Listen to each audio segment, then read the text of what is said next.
Regular videos are back. And to start it off, let's have a nuanced conversation in this one. Now, when I first started running, I wasn't fat by any means, but I certainly wasn't skinny, like runner skinny. And because of this, I was quite slow. Because carrying more body weight means that for the same cardiovascular system, well, you're just gonna be way slower. Like even me right now, I've just come back from Europe and I've been eating bloody European pizzas for the last 3 weeks. And so I'm probably maybe a kilo heavier than I was before, and it kind of feels that way. But last week I was also sick, so that kind of probably cancels it out because I barely ate.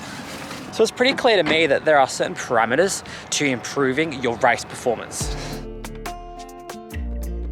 Number 1, get fitter. Number 2, get faster. This makes sense. Like if you want to do really well in your race, you kind of have to be able to run faster than the pace that you are running in that race. So you've got to start clipping off some really hard intervals for sure. Number 3, get lighter. And number 4 is to get way stronger.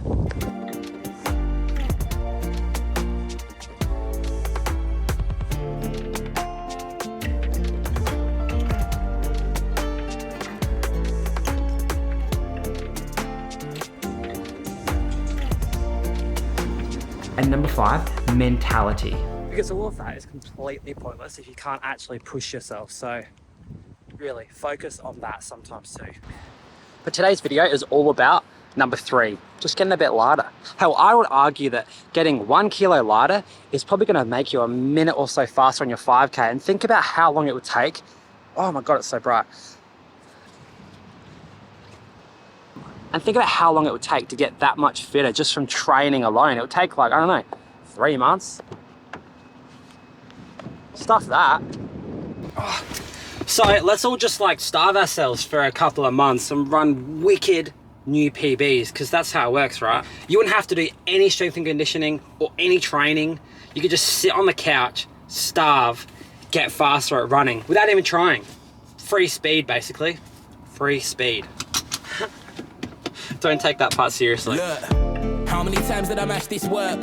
Feel like 10,000 days. Bros in court with the A-list model. Why's that? Cause she reached the NDA. Just had a call with Irish Jack. Man don't rap but he lets it spray. 2 leg ones came through their twinning, so I'm gloved up like Cray. Sweet one just wanna waste my time, babes. What's the ETA?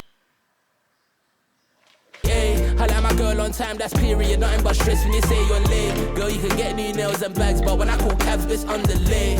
I know waiting my name on that plastic. Oh man, stop acting, babe. Yeah, what? Oh man, yeah, maybe a couple too many pizzas on the holiday.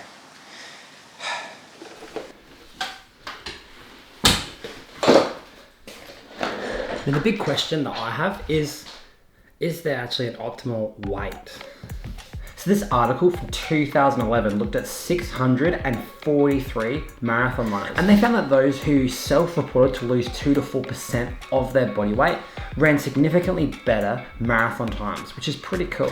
And what's actually interesting from that study is that the faster athletes were, the more impactful this weight loss actually was.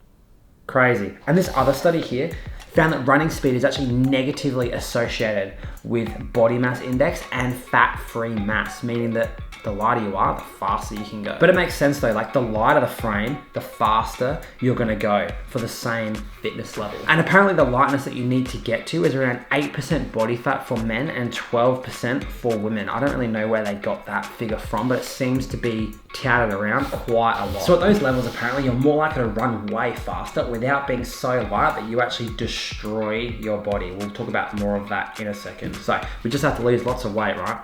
Well, no.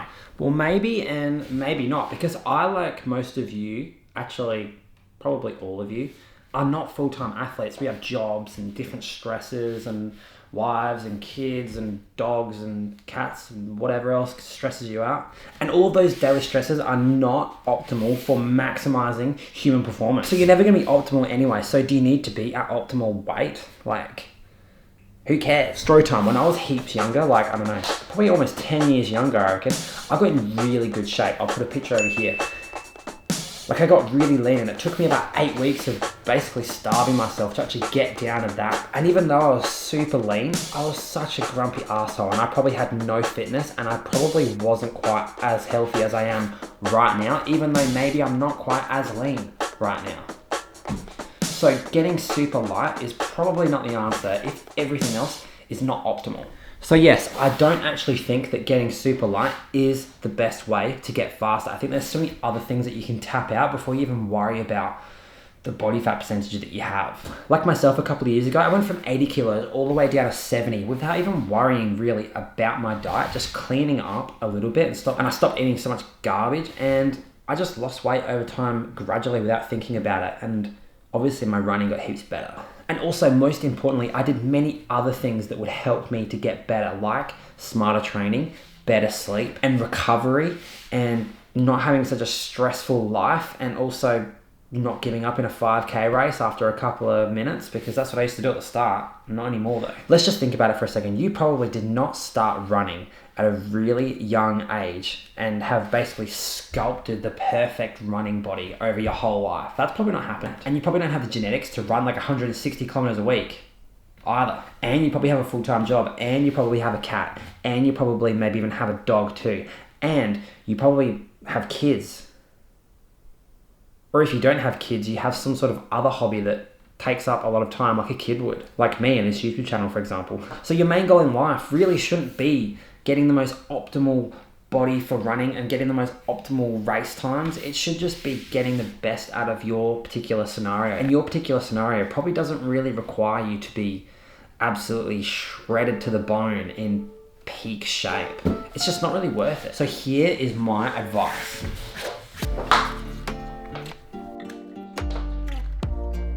Number one, eat to fuel your running and your life. Like I personally have lost all of my weight without even trying, just from running and eating a little bit cleaner in my diet, eating fruits and vegetables and rice and potatoes and stuff like that, and not eating KFC and McDonald's every other day. And you know, I don't know what else people eat anymore because it's been so long. But the thing is, you might want to eat garbage, and that's okay, because life's not optimal and you're not optimal, and your diet doesn't have to be optimal, and you shouldn't expect optimal results, you know?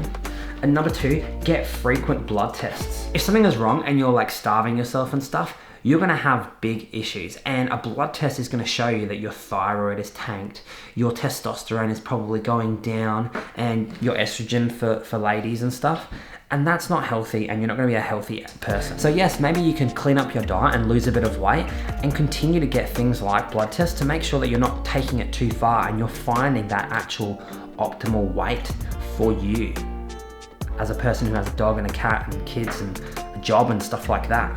Yeah. And number three, spend time optimizing other parts of your life before you start thinking about going down the meticulous calorie food tracking route with apps and stuff. Because I'll tell you that trying to run whilst you're in like a calorie deficit and trying to gain fitness would be the worst and the most painful thing in the world. And number four, running is first and foremost about health and having fun. So the question that I posed at the start of the video, is there an optimal weight? Well, yes, but why would you want to chase optimal weight when you don't have an optimal life for running? There's just no point. You could do so many other things to improve your life and bring you closer to that optimal level without starving yourself. So don't worry about your weight. It'll just take care of itself if you take care of everything else. That's just my opinion anyway. So stop being a control freak and trying to make everything optimal, and just chill out, eat some clean food, de-stress your life, train, have fun, take it easy. See you in the next video. Catch you later. Bye. I showed her love, now she thinks she a part of me. Going mad on my gram, babe, don't be a drama queen. Bad